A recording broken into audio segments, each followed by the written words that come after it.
Bhagavate Vasudevaya. Shravanam Diaries Podcast.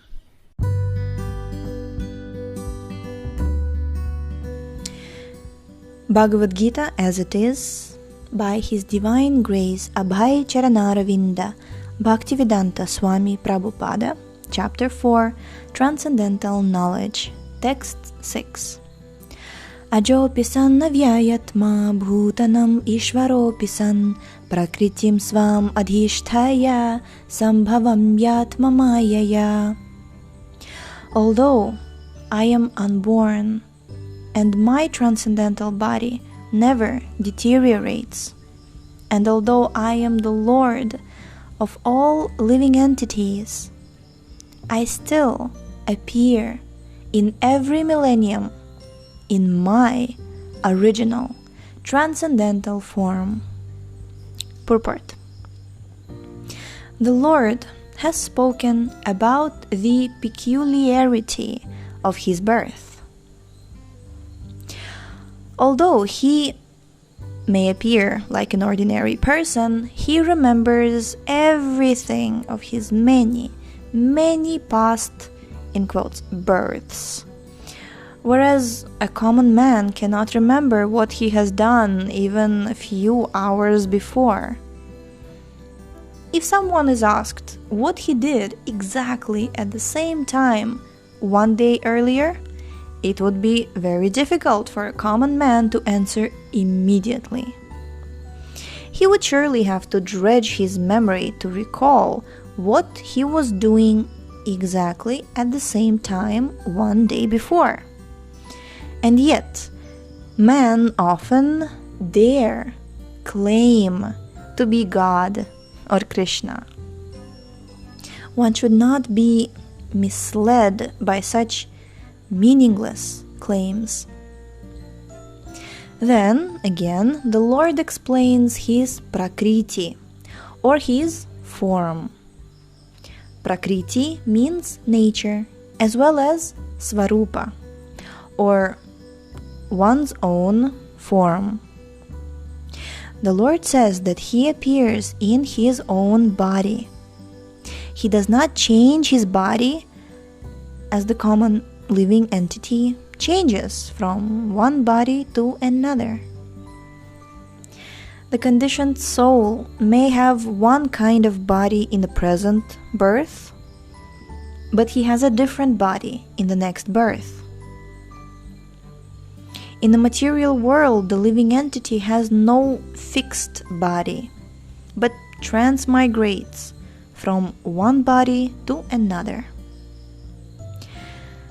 The Lord, however, does not do so.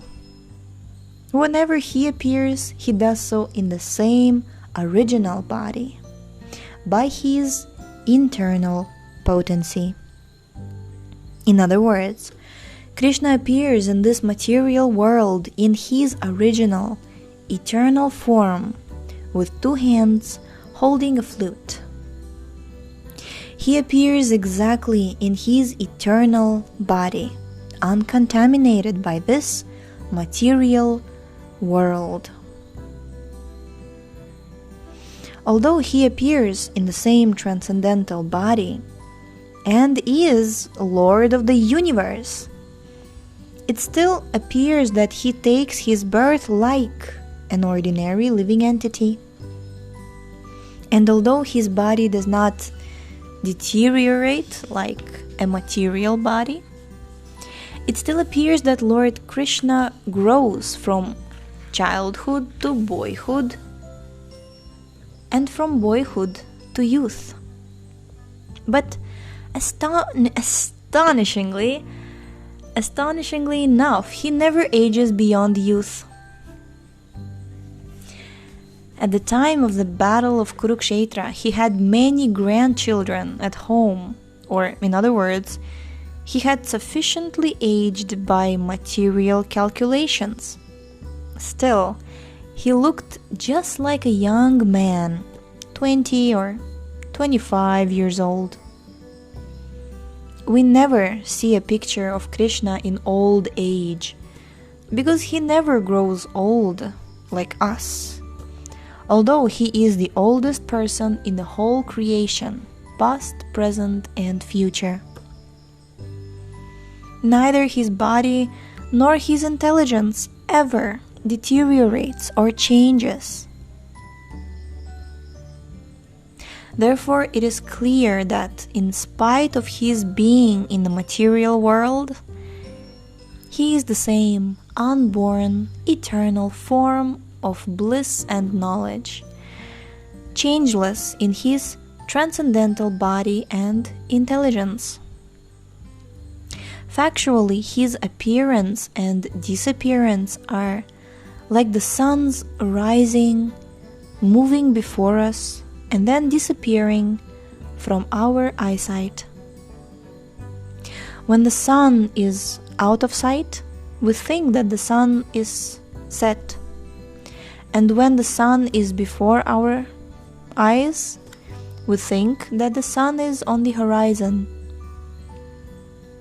Actually, the sun is always in its fixed position, but owing to our defective, insufficient senses, we calculate the appearance and disappearance of the sun in the sky.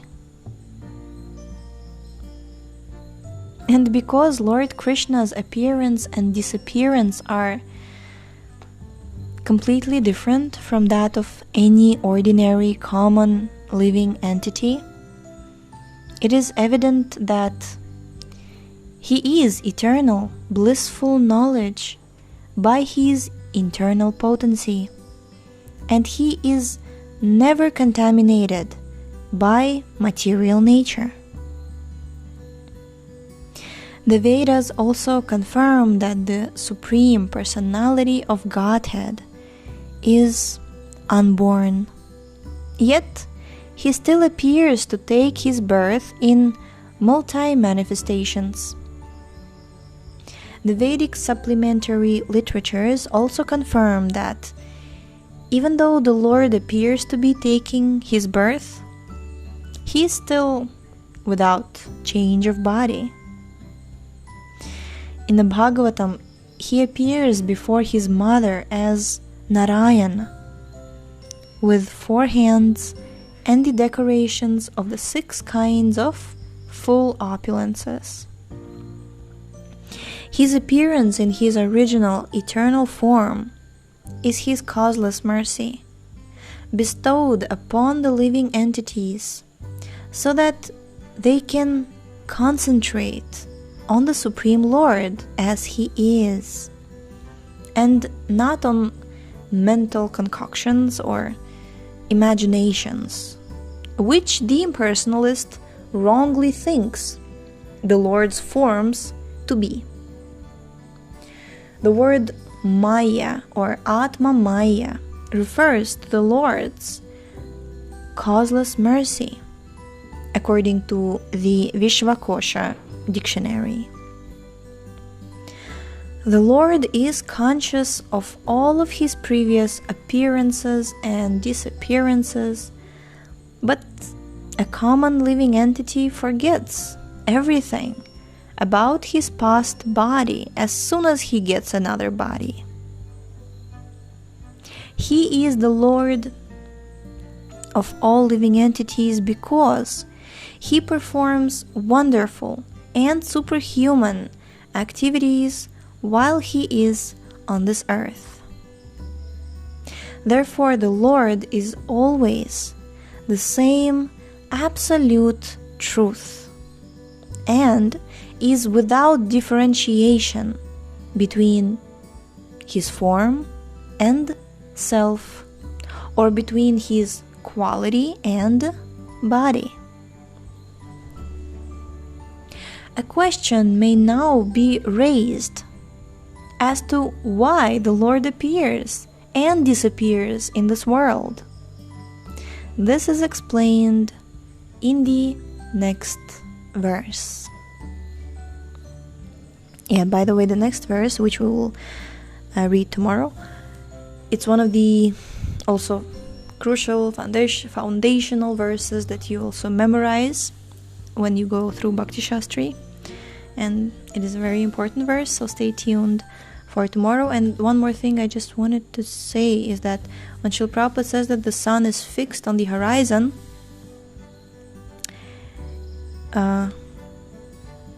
I just thought that if somebody would not misunderstand that the sun is static, because in Srimad Bhagavatam, which we will be reading next after Bhagavad Gita, it is described how the sun is moving. So the Vedic cosmology explains how the sun is also moving. It has its orbit, and it has its direction, and there are many pastimes and leelas happening when the sun is moving. And who was learning from him? I think Hanumanji, he was learning from Surya Dev, and there was a whole pastime of how he was supposed to fly along with the sun's chariot. Okay, so yes, so just so that this analogy would not be misunderstood. And yes, so Hare Krishna. Thank you so much for tuning in today. The book links, previous episodes timeline, and biography of the author can be found on shravanamdiaries.com. The link is in the description, and we shall see you tomorrow. Hare Krishna, Krishna Krishna.